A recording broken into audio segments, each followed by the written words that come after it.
Can anyone catch them, do you think? Yes, of course.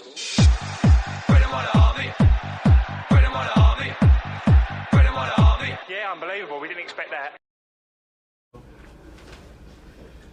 I'm angry because we have seen the same things again. And I said down there that I did fight very hard for the referees to become professional many years ago with David Dean, and we did a good job to allow them to become professional. And I see no improvement, and at the end of the day, there are two countries in Europe where you have professional referees, in Italy and in England. And not one English referee will go to the World Cup. But everything is all right. You cannot say a word against it, and but because you were untouchable, and that was the case. But that is the truth as well. And there is a reason. It's not only me who judges them. Hello everyone. So happy New Year once again. This is another episode of the Gooners podcast, and we are here to discuss about the Manchester City game and preview the Liverpool game if possible, if it happens. So we have got Arun back with us. Hi Arun. Hello. And we have a new face. I mean, not a new face. He was there in the first season and he's back again. Hi Rohith. Hey Vijay, hey Arun. Happy New Year. Happy New Year to everyone. Happy New Year. Happy New Year.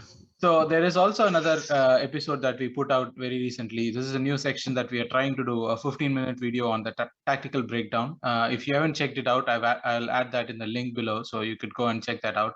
And do like, share, and subscribe, and comment if you have any questions that you want us to talk more about, or if you want something to be improved, just add it in the comments. We'd be so grateful.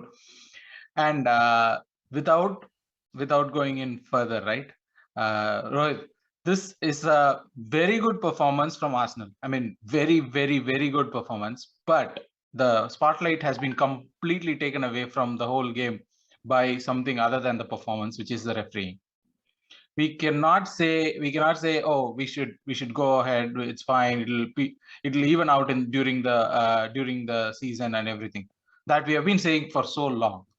We have been not giving slack to the we have been giving slack to the refereeing standpoint for so long, right? This seems like one of those situations, even though we don't want to talk conspiracies into this podcast, but this seems to be a clear agenda or clear support to one team. We have seen the Spurs game when the referee jumps when Spurs scores.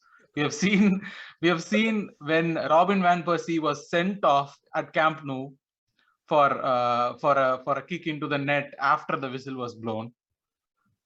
So talk to me about the refereeing point of it.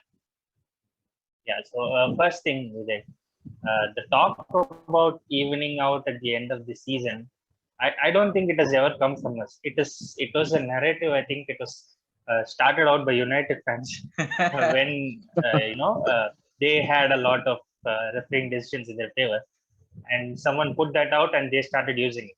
And recently, and there was one damning statistic that Arsenal are the first team to get 100 red cards in the Premier League, and we are not even a dirty team.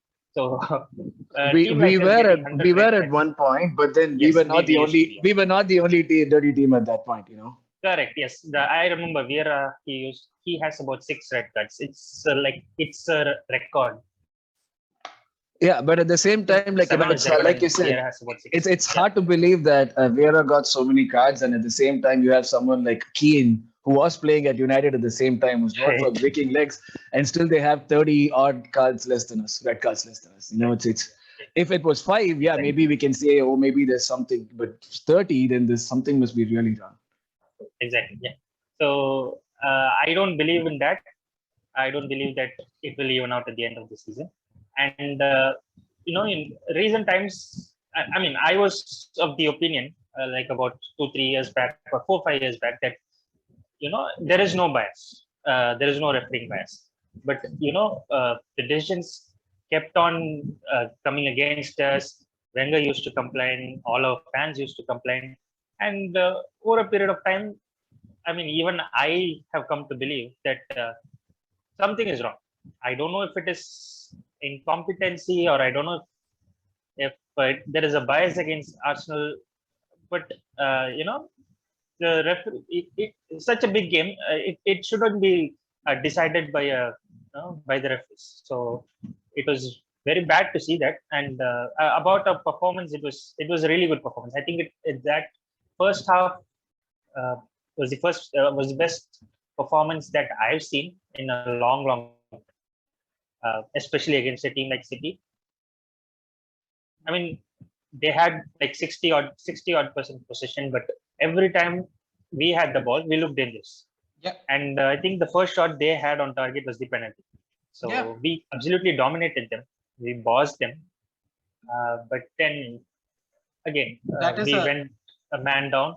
Yeah. And the most important thing, when we went a man down, usually, it is game over. But even after that, we bogged them down. Our defense was really good. They didn't create chances at all. And we had more chances, actually. We had better chances. Not more chances, I would say. We had better chances. But, I was telling my friend who was watching the match with me, I was telling him that the most difficult thing is to play with 10 men against City. And we did really well. But at the end, the pressure was too much. And, Rodri scored the goal. That is actually, when you mentioned Wenger, right? I'm going to add that video in between here where Wenger goes on about the refereeing. He makes the exact same point, right? Like that the incompetence is what makes it so much frustrating. It's Arun. So I know you are going to say refereeing shouldn't be that much. I mean, we have already said that a lot of times, but still, this is a point where we should be talking about this, right? That it's not just us. It's not just us. If you saw the Spurs game, Harry Kane gets away with murder on pitch. Mane gets away with a lot of diving and a lot of things on pitch. This is happening across the league.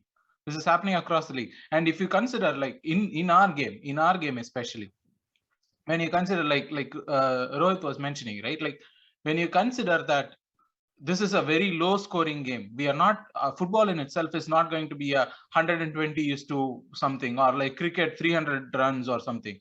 So these decisions are the ones that is impacting the game in such a big way. Both the penalty incidents, like if you consider Odegaard's incident and if you consider Bernardo's, both are 50-50. If you look at it outside of the context of the game, Odegaard was a clear penalty. Why was it a 50-50? Like it is a 50-50. It was a clear penalty. He took him out. And the ref did not think that he had to actually go and check again because it wasn't deemed clear and obvious. I don't know who was looking at it, like probably someone with blind eyes, definitely a blind man. But Arun, the thing is, even if the referee thinks that it is not clear and obvious, it is okay. It is understandable a bit. But Bernardo's incident, he didn't give a penalty. Yeah, that's what I'm saying. It was turned around. It was overturned. That is not supposed to happen. See, that's the point, right? Like we were at halftime, we were not going like we were not seething the Odegaard incident. We were angry that at that moment that we didn't get that decision in our favor. But when Bernardo gets the penalty, that's when we are going like, what happened to that? Because that's why I call it as a 50-50, because you are not totally against the whole point until the other thing was given, until the City thing was given, right? That is the point that I'm worrying about. And Deepak in our podcast usually mentioned, right? It is not about just the decisions. It is about the consistency of the decisions. Yeah. But right now, like if I were to answer you on that, I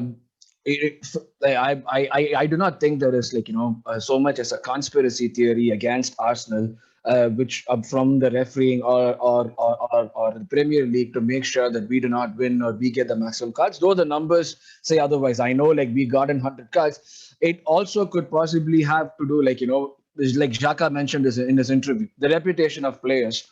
More than that, the reputation of the manager at that point, though Wenger was known to be a fighter, he was not someone like Ferguson who would intimidate the referees. So at that point, it just flows down to the refereeing at that point. So is it biased? No. Is there a conspiracy? No. Is there inconsistency and lack of quality? Yes. That's where I actually have a conspiracy on this, Yes. on this incident. If you remember the game, right? For the first half, first 30 minutes or so, we didn't have exactly the same video referee that we had for the second half. True. The video referee was late. So Yeah. the actual video referee was on touchline, who was playing as one of the flag referees, and then he had to go in and replace the guy. Yeah. Why did that happen with Arsenal game? I mean, like, It is a conspiracy. Come on. No, like I said, it's just like a few pieces falling in place at the right time. So it just makes it seem like Not the narrative once. is Not once. It has happened to us so many times. When the No. pattern repeats, it's a conspiracy. It's a thing that we have to notice. No, but I totally get what you mean, and when you're scared and everything in the dark seems like a ghost, and that's what we're facing right now. Wherever we look, it seems like we're looking at a ghost, but that's not the case. It's Arun, just one thing. So you mentioned that about Xhaka, that he has a reputation, and which is why the referees keep saying that they think that if he does something, they have to lash out at that. Yeah, I do understand that, but what I don't understand is players like Mane and Robertson, who they keep on fouling. dirty players. players, very dirty players. Yeah, they're very dirty players, but they don't have a reputation. I mean, at least I can understand. They don't see it on the pitch, they ignore it, but later on, they can watch the match again, they can review the decisions again, and even then, those players are let off. I don't understand that part. But yeah, I do understand why you say that there is no conspiracy. I mean, as a fan, we might think that, but I don't think it's easy to think that way, right? corrupt. Yeah, exactly. Yes. It's easy to think that way. Yeah, but in terms of reputation, I'm not sure. I understand. I mean, I can understand why Kane escapes. He's English, and he's their knight in shining armor, so he's let off. But what about Mane and Robertson? They're very dirty players, and every time, I mean, Mane, even the last game, he elbowed Aspilicueta, I guess. Yeah. Second minute of the match, and he went for the ball. Yeah, exactly. And that not was even a foul as bad as the elbow. Yeah, exactly. And that was not even as bad a foul as the one on Tierney. He elbowed him. I mean, even when the ball wasn't near him. So that was really bad, and he wasn't even given a yellow, I guess. No. Why I mentioned this as a conspiracy is, right? This is the video referee is the same guy who was refereeing during the Everton game when Tomiyasu's face was stepped on. See, it all fits. I don't have to fit this all together, Arun. It all fits. But again, on reputation, right? The on-field referee didn't penalize Xhaka. He said no to the penalty incident of Bernardo.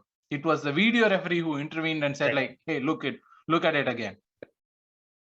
Yeah.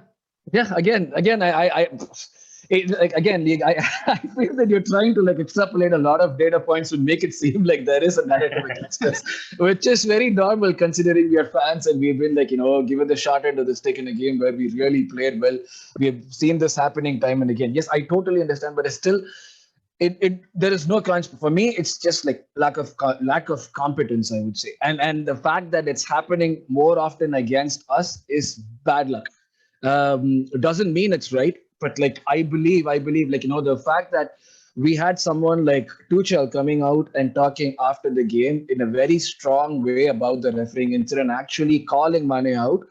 That's what we need in the Premier League right now. Not just managers and players who should not be afraid to get fines and be able to talk about refereeing. Jude Bellingham did that. A kid of 20 years old, he saw what sort of bad refereeing was. Basically, the match was made a no contest between Bayern and Dortmund because of the bad refereeing, and Jude Bellingham made it a point to call them out. So that's and Arun, Jurgen Klopp, he called out one of the referees, and because of that referee has been removed from the next Liverpool match. So he has done something for Liverpool. So we should be doing the same, right? And Vijay, for your point about you putting pieces together, the referees in the English Premier League are so incompetent that you can pick any referee and you can find another decision that they've, that another bad decision that they have given. So next week there will be another bad decision, and that referee would surely would have given a red card or denied a red card for us in the previous game. So I think I can understand what Arun is saying, and I think Arsene Wenger mentioned once that there are only that no English referee will go to the World Cup.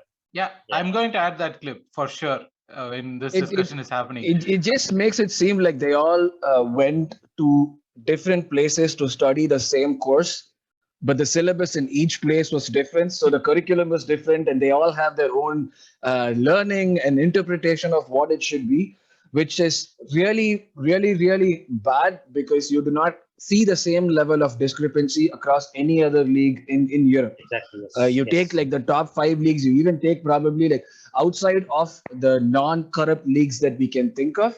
I do not think like any other league would have the same level of discrepancy or incompetency as the Premier League, which means like there is something specific, endemic to the league alone, not like which is widespread across Europe. So it's not generic. It's something that the FA has to really work on. And that will happen only if players and managers put a lot of pressure on them. See, the other point about me about refereeing, right? The point that I am more concerned about, we always talk about, even in this game, we were talking about how Gabriel got his red because of the second yellow, which was emotional response, right? That was inexperience, Right, but again, for me, the more emotional response was from the referee. The first yellow to Gabriel was like because he was putting pressure on the referee. People keep City fans keep saying that. No, if you look, I went through comb again. I watched the game again. It was not for the scuff or whatever. The referee doesn't. He didn't give the yellow for that. But overall, if you think Gabriel shouldn't have done that, no, I get it. I get it from the player's point, Rohith. So the point was. No, what my problem, Vijay, is not with the first yellow card. The second one, when a player is on a yellow, only if there is a direct, clear foul, or someone tries, if it is a cynical foul, only then, referees usually dish out the second yellow. But in this case, it wasn't that big a foul. He was immediately brandished yellow card. I had a problem was with the second yellow, not with the first yellow. First yellow was okay because even though it was not given for that penalty spot incident, overall, if you think he deserved yellow, but the second yellow wasn't deserved at all. Yeah, see, even then, right? Like my point, what I was trying to make was, if we call the players as emotional, and they are supposed to be emotional, it's a home ground, the crowd is behind them, they are supposed to be emotional. But the referee is not part of the game. You are here to officiate. You are not part of the game. You are not allowed to get emotional in the game, right? But the referee got emotional to whatever I saw. Holding gets the yellow for the first tackle that he makes. Granted, it's an yellow tackle any day of the day, any day of the week, any day of the year, right? But still, that's the first tackle. Manage the game, and manage your emotions. That is what concerns me more. I think that would also like fit in well with the players. Yes, players are supposed to be emotional. It's a big game. You're playing at home. The crowd is behind you and all that. But this is where I would like to separate it between emotion and experience. Basically, like you are emotional, but how well you perform under those emotions and how well you use your experience to get something out is what matters. You should not let the emotion get the better of you. You do that, you're shooting yourself in the foot already. You're giving the referee an ease. Well, you already see the referee is bad. You see he's like dishing out cards for fun. And when you do something easy on top of this, you're just giving him an out, like basically saying, yeah, I'm ready, come and fuck me. So that's what we did at points in time in the game, where the mistakes we made were basically ones that was telling the referees, yes, we are giving you an in to come over and fuck us up. So do that. Yeah, okay. So I think enough with the refereeing. I think we have ranted enough about the refereeing because I still want to talk about the game, which was an absolutely brilliant performance. I was very proud of the team to have like all these 20-year-old, 23-year-old going against the champions of England, going against like one of the best teams in Europe right now. and putting on a performance where we were toe to toe for most of the game, right? Rohith, so Tomiyasu came at the last minute. The RB position was not for Tomiyasu, and then he came in, and then the rest of the team kind of stayed together as, oh, we've got another He's a person warrior. joining us today. So I'll just introduce him and then get back to the performance. I'll get his views on the referee. Yeah, you can start talking about him. I think it'd be a perfect intro. By the time his face appears, all of the good stuff that we want to talk about him would be complete. So Jay, welcome to the podcast and Happy New Year. Regarding the Manchester City game, right? We were talking about the Manchester City game, and we just wrapped up the refereeing decisions. And I was under the impression that this is a conspiracy against Arsenal by all the referees, but everyone else is saying it's just a normal thing. And we have come to a conclusion of sort because they outnumbered me. But what are your thoughts on the refereeing decisions for that game? Hey, it's a conspiracy for sure. Okay. This is why I want Jay into the podcast. The referees are completely biased. They are being paid. They're being given all those bribes or whatever you say it is. It's completely against. I mean, when it comes to Arsenal, we are being screwed left, right, bottom, top, and all those things. Okay. And finally, they say we keep losing games. I mean, the referees are so shit, right? We will keep losing all those games. I mean, it was a really good put-up performance against Manchester City. I mean, we should have won that game. I mean, yes, but still, those are pretty bad decisions. Yeah, regarding the refereeing decisions, right?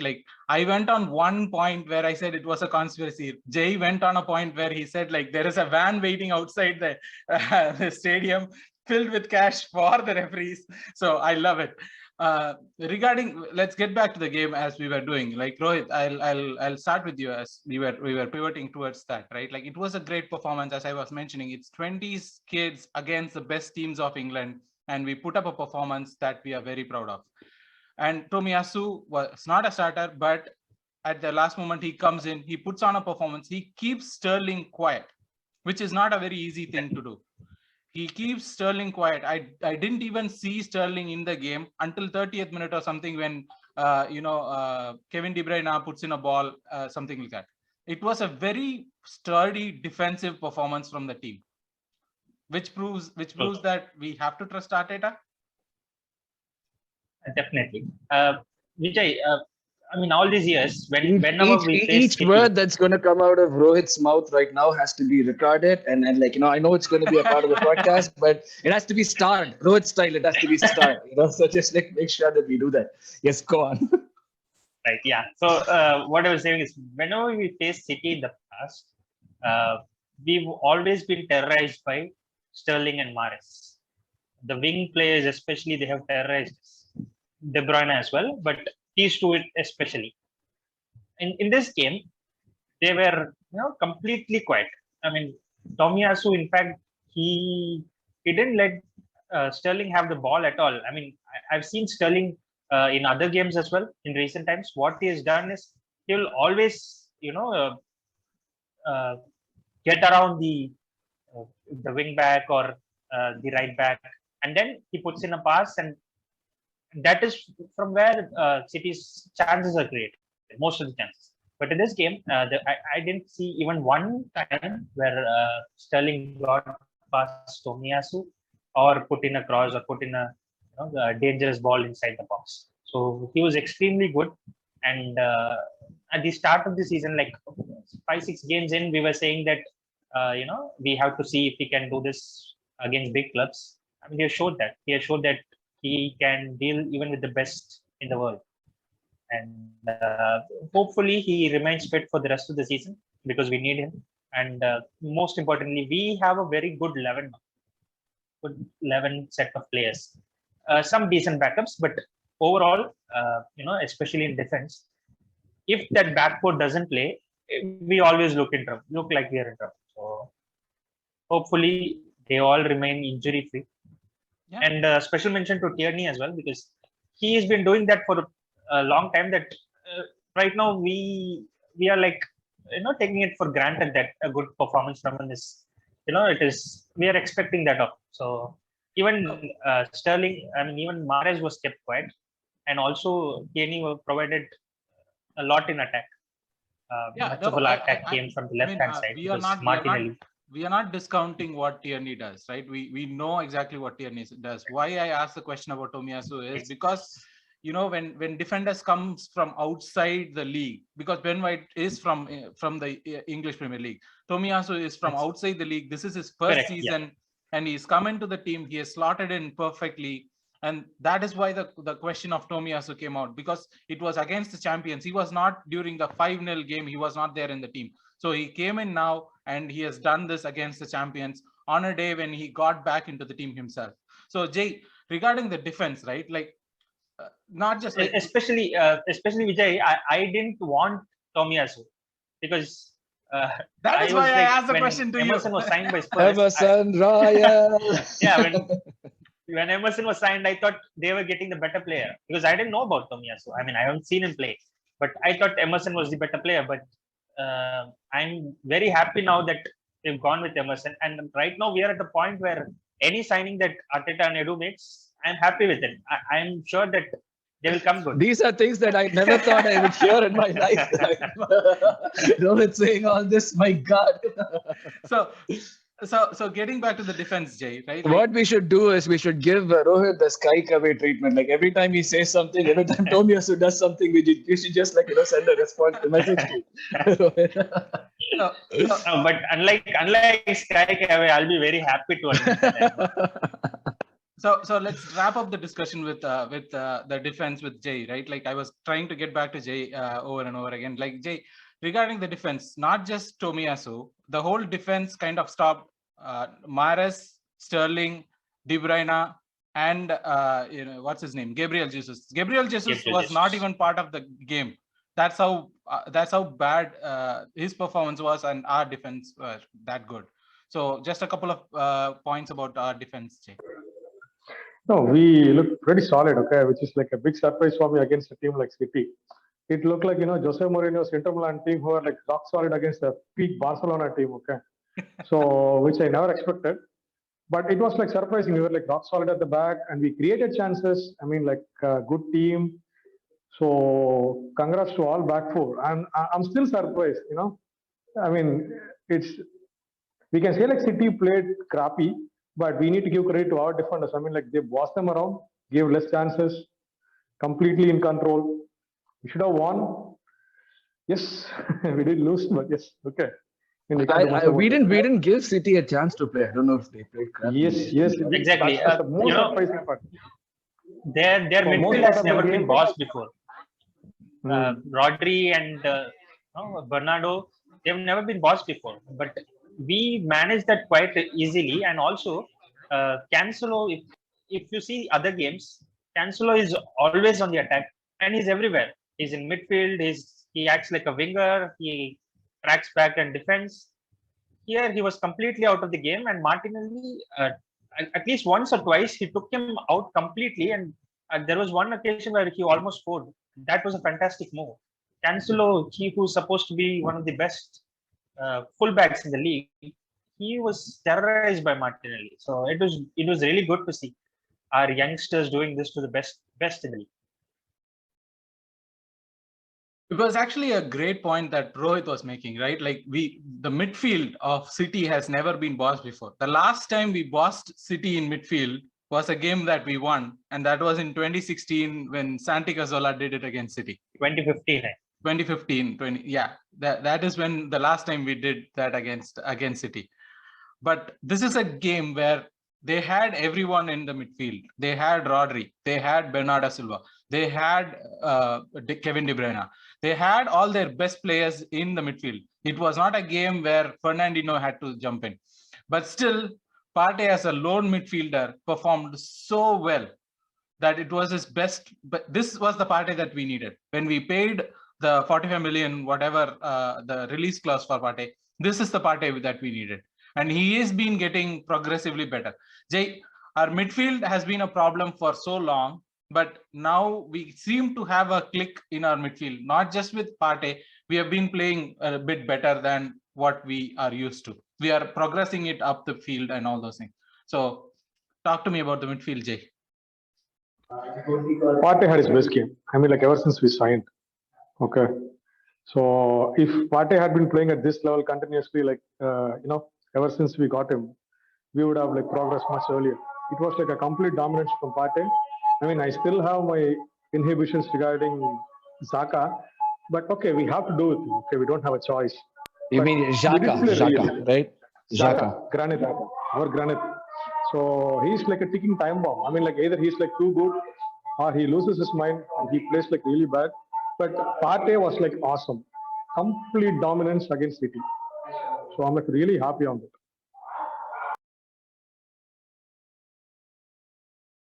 Oh, Arun, just to jump between, right? Like regarding the Partey, we have been talking about Partey and Xhaka, the combination for some time in this podcast about the whole thing, right? Like, and this is a time for us to be hopeful about this partnership, right? We have to be hopeful about this partnership, but also how well they have changed their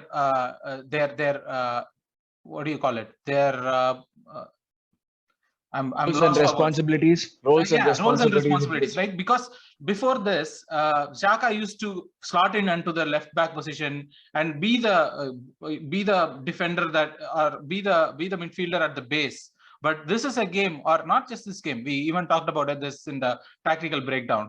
Xhaka has been further forward than anyone else in the midfield. And Partey being the lone anchoring midfielder that we were hoping that he was. So it's for me, like, like when I saw that, it was very refreshing because in my head, a 4-3-3 always requires a strong guy, not just as a defensive midfielder, but also as a ball progressor or a ball passer who can use his body to actually effectively take people out.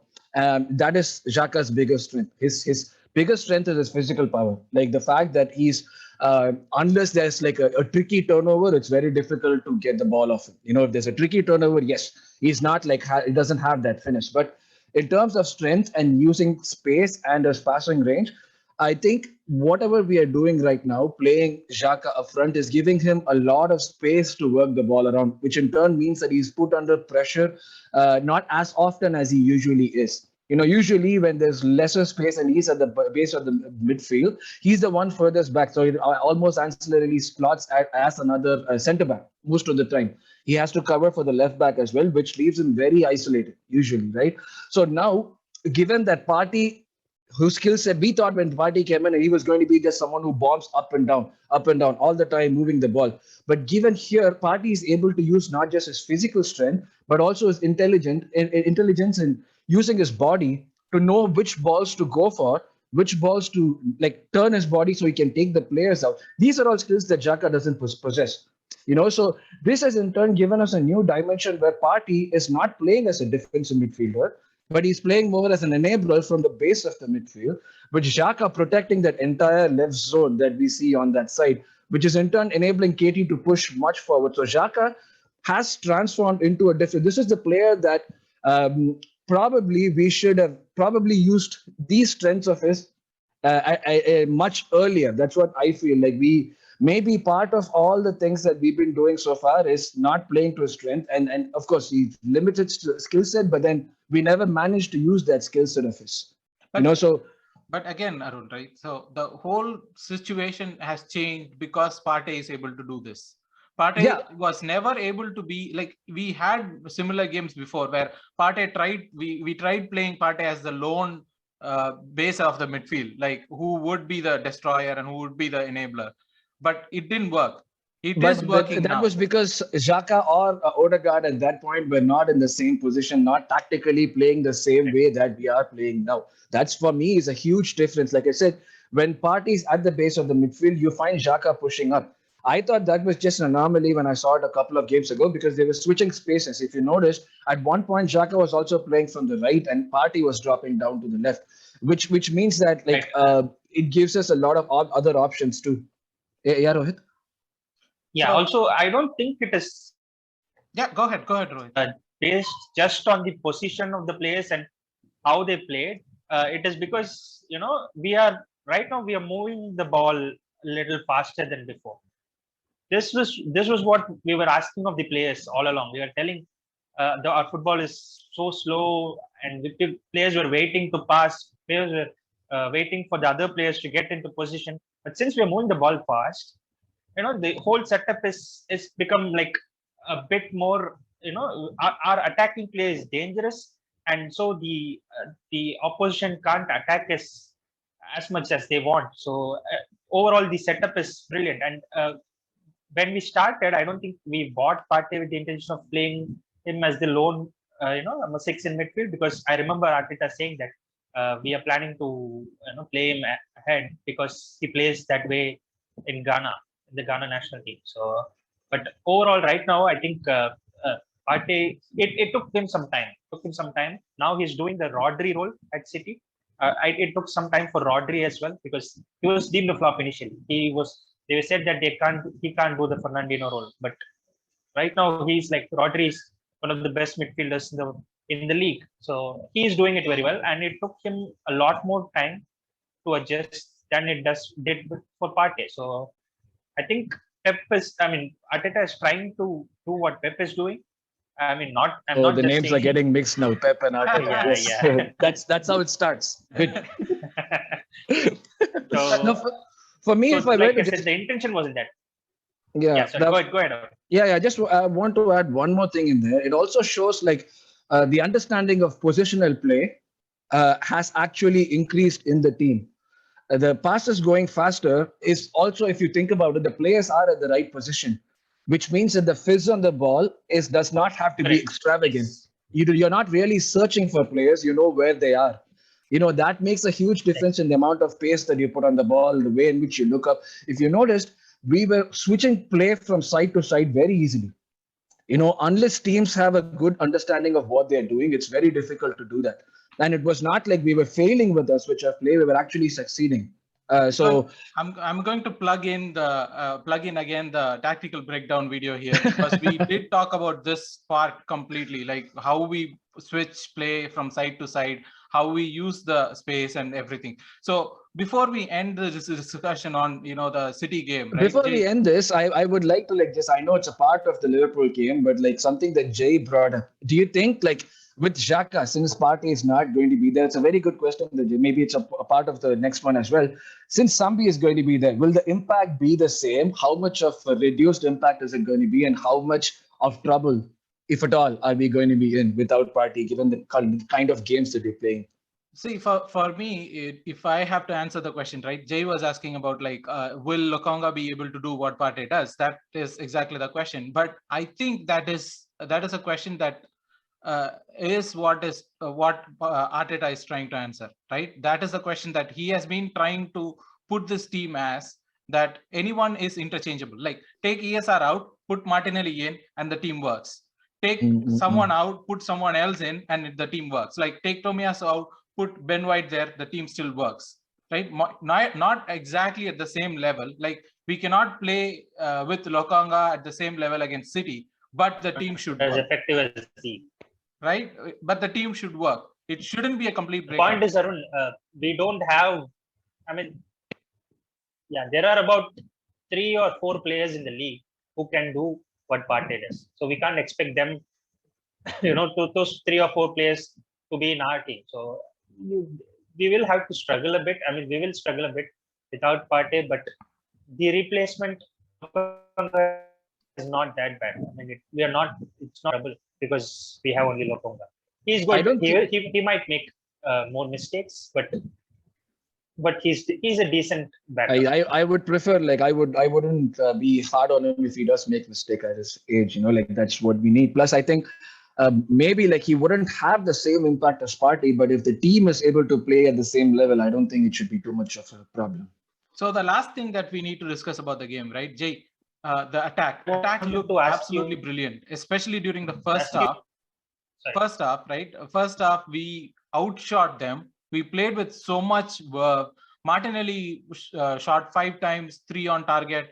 He should have scored more. Saka was brilliant. Lacazette was doing the thing. Everything was happening, but we are missing a big piece in that, which is our, Aubameyang, a 350k per week player. Is there a way back for Aubameyang into this team, Jay? I mean, he can try and forge his way into this team, but I don't think so. I mean, like with Arteta's management style and our progressive game style, Martinelli and Saka are doing what like Ribery and Robin did for Bayern. They're like completely bossing the wings, and Aubameyang was not able to do that in the left wing for a long time.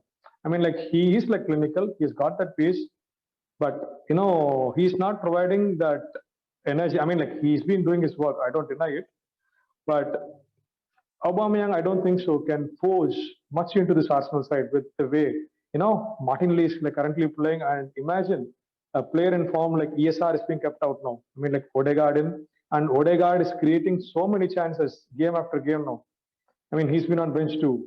So, Auba, I mean, like he might be sold. I mean, like unless or until something like magical happens. I mean, which happens only in movies. So his Arsenal career looks like, pretty much over. No? Yeah, that's pretty much it. We are moving forward. That's a very good a very good point that Jay made. Like we are moving forward, and I'm going to plug in another. I'm just hoping that for all that he's done, he gets like a decent farewell, whether be it like in January or like in the summer. Just one last chance to have a decent farewell with the fans. Yeah, that's what I'm hoping. I'm gonna plug in the John Wick dialogue of like I think I'm back. So that's what I feel that Arsenal are doing, although it might be high praise at a very quick turnover. So let's stop the discussion on the City game. We have a midweek cup game against Liverpool, right? And with Rohith, I'll start with you regarding this, right? With Partey not available in the midfield, right? The other options we have are play Xhaka again or play a midfield of completely different proportions. There is also talks that AMN might be going or it is not happening. So he might not be available for us. So in any case, we should have to sign a midfielder too. So talk about the midfield what we would put up against Liverpool and also for the rest of the month. No, it will be Xhaka and Lokonga. That is expected. I don't think there are going to be any surprises Pyramid, Pirlo, there. El Nini? No. Also, no. I mean, he might. He might come in. I'm sorry, El Nini is living for AFCON as well, so he is not available. He's already left, so he's not available. So it has to be Xhaka and Lokonga. Also, the latest on Niles is that Arsenal are trying to find an agreement. So we read reports that we don't want to, sell him for loan him for a less fee. But right now it looks like there is an agreement, and ESPN has reported that there is. We are going to do a dry loan without an option or an obligation to buy, and both the clubs are okay to accepting that. So we might need someone in January. And anyway, about the match thing is. Most important thing is I'm okay with the midfield. I mean, we can manage with Xhaka and Lokonga. The main problem for me is Gabriel missing for the game. So he has a red card. He has a red card against City, so he will miss the League Cup game. So we'll have to play Holding and White there. I mean, Liverpool's attack. They keep you on your toes all the time. So games like that we need White and Gabriel, but. Holding, I'm not fully convinced by him. It might not be a big issue, but because he again is an able backup, he's not world class, but sometimes he might, on his day he will do well. So we can be hopeful of that. Also, Liverpool will be missing Mane and Salah and Keita as well. So their attack may not look as potent as before. But even if you take those people out, even if you take those people out, their attack still reads Jota, Firmino, and Origi. So Firmino may again be out due to COVID. I don't know if he'll be back. Still does feature Jota. We cannot put everyone out Jota is the for only just a problem sake. there. Exactly. They have to play a team. Okay. No, I'm just trying to maximize our chances of winning. Nothing else. But who all can we take up? But again, right, Arun? But looks like the game might not go ahead because of problems in the Liverpool camp, COVID problems. Yeah. So we're not sure about that as well. If the match gets postponed, they'll get back Salah, Mane, and it will be difficult for us. Mm-hmm. So let's put this, like, because we have been going on for a time. Arun, are you expecting a lot of changes in the team? Like, because it's a cup game at the end of the day, it might be against Liverpool, but it's again a cup game. So are you expecting a lot of changes into the team when we are going, like Leno for Ramsdale? Yeah, Leno for Ramsdale for sure. I think Leno would start. Front three would probably, because ESR coming in.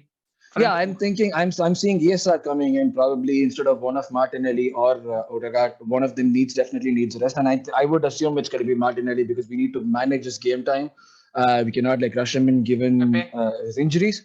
Pepe, unfortunately, these are the games where you need Pepe, but he's in Africa, so he's playing AFCON. So again, that's ruled out for us. Nketiah again has COVID, I think. Still, I don't think he's still recovered. So there are people like whom we want for this game, but are not available due to multiple reasons. So I think we'll actually be forced to field a very familiar team again. Like we probably would make use of the card that we had in the game against Nottingham Forest and play Patino and all these kids in there. But for this game, I think we will be like more. That probably, of course, we cannot call them kids. Kids are our first team players now. So I think most of the team that you normally see for league games will actually be playing in here due to lack of options. That's what I feel. I don't think I will go ahead and say that we won't even play Leno there. I think Ramsdale will start. I agree with everything that you said, Arun. Yeah, but I think Ramsdale will start because it's the League Cup semi-final. It's one of the we can easily win that tournament if we win this game. So I think but still, Arteta will. Rohith, it will be harsh on him, right? He has been our League Cup goalkeeper for so long. Like, taking him out just because we are in semi-final. We have to keep emotions out of the. I agree. Have to keep emotions aside, and we have to start Ramsdale because what I think. We can start Leno, like Arun said, in the FA Cup game. Right? It's not like we're not giving him any chances. We can start him in the FA Cup game, which is which comes immediately after. So I think Ramsdale would start, and also we will play the strongest 11 available. So plus I think like Vijay, you're just having a soft corner on Leno. Like he's also one of the people who's not been able to adapt. I don't see you like giving the same slack to Pepe or someone else if they're not able to adapt. It's a soft corner on Leno. All right. So let's say if the game happens, we don't know if it's going to happen, right? Jay, what is your prediction for the game?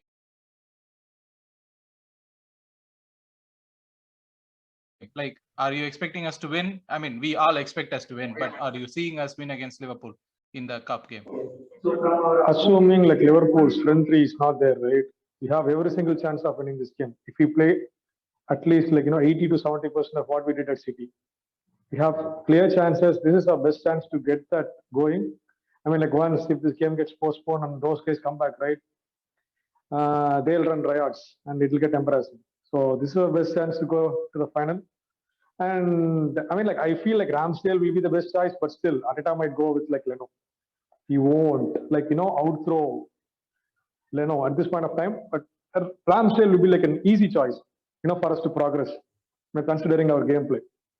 But let's see. What's the score line that you are looking at? Like just a predicted score line? If it is in our favor, it will be like 1-0 or max 2-0, 2-1. We can't expect more than that. And if Liverpool get going and we, shit our pants during that game, right? It'll get embarrassing. 3-0, 4-1 to them. But I'm hoping we will, win this game 2-1 or 2-0. 2-1 or 2-0. Right. It is at home. Right. It's at home, so I expect us to win. But even a 2-0 or a 2-1 won't be enough because the second leg is at Anfield, and you know how they play at Anfield. So we need a big score, but I'm not sure if we'll get one. So we need to get as much goals as possible. Arun, your prediction for the game? It'll either be a 1-0 win or a 1-2 loss. That's what I feel. Whoa. Because we are thinking only about the attackers that Liverpool are going to miss. But apart from that, they almost have their regular team.